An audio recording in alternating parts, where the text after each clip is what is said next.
Naranasan mo na bang makaramdam na parang may kasama ka sa kwarto kahit mag-isa ka lang? O makarinig ng mga bulong sa dilim na hindi mo alam kung saan nanggagaling? Para sa marami, ito ay imahinasyon lang. Ngunit sa isang probinsya sa Pilipinas, ang mga ganitong karanasan ay hindi lang basta kwento.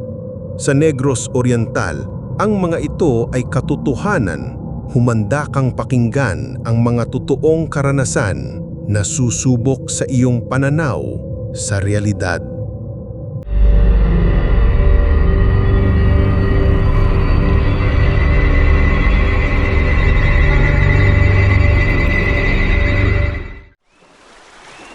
Ang Negros Oriental. Kilala sa kanyang matatamis na tubo at magagandang dalampasigan. Ngulit sa likod ng gandang ito, may isang mundong nakatago.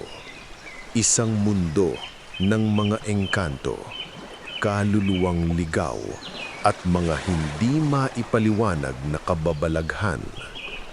Bakit nga ba tila may manipis na tabing sa pagitan ng ating mundo at ng mundo ng mga espiritu sa islang ito? Ating alamin sa pamamagitan ng mga kwentong ibinahagi mismo ng mga taga-roon.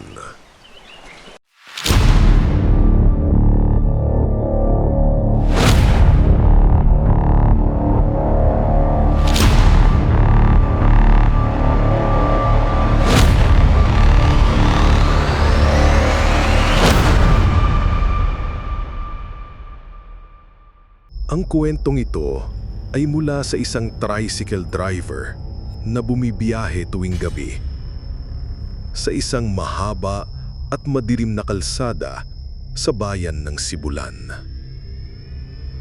Isang gabi, may pumara sa kanyang babae.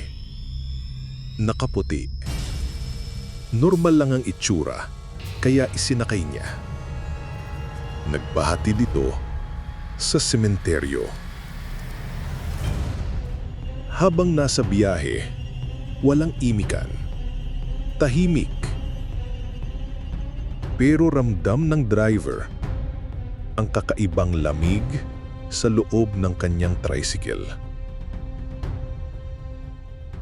Pagdating sa tapat ng sementeryo, bumaba ang driver para kunin ang bayad. Paglingon niya, wala na ang babae. Hinanap niya ito. Pumasok siya sa gate ng sementeryo at doon,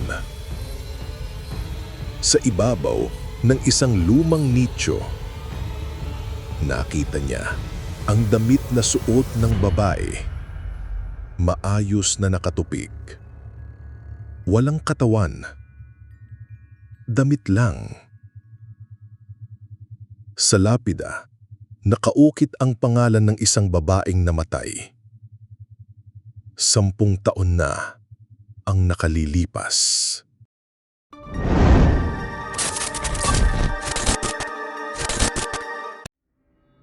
Ibinahagi naman ito ng isang nurse na nag-duty sa isang luma at kilalang ospital sa Dumaguete. Sa ika-4 na palapag, may isang kwarto na laging iniiwang bakante.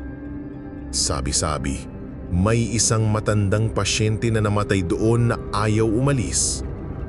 Isang gabi, habang nag-iikot ang nurse, narinig niya ang nurse call button na tumutunog galing sa bakanteng kwarto.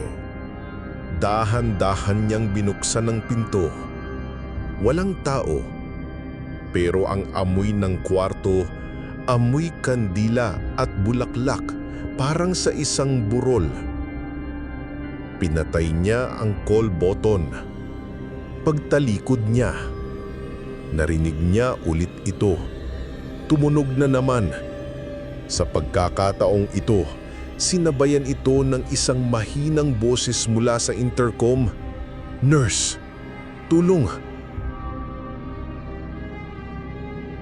Ang pasahero sa gabi ang tumatawag sa ospital. Ilan lang ito sa daan-daang kwentong paranormal sa Negros Oriental. Mga kwentong hindi mapaliwanag ng siyensya. Nagpapatunay ba ito na mayroon talagang mundo sa kabila ng ating nakikita? Na ang mga kaluluwa ng mga pumanaw ay nananatili sa ating tabi? Ang mga kwentong ito ay hindi naglalayong manakot lamang. Nag-iiwan sila ng isang tanong. Kung totoo ang mga ito, ano pa kaya ang ibang sikretong itinatago ng ating mundo? Ikaw, mayroon ka bang sariling paranormal experience? Lalo na kung taga-Negros ka.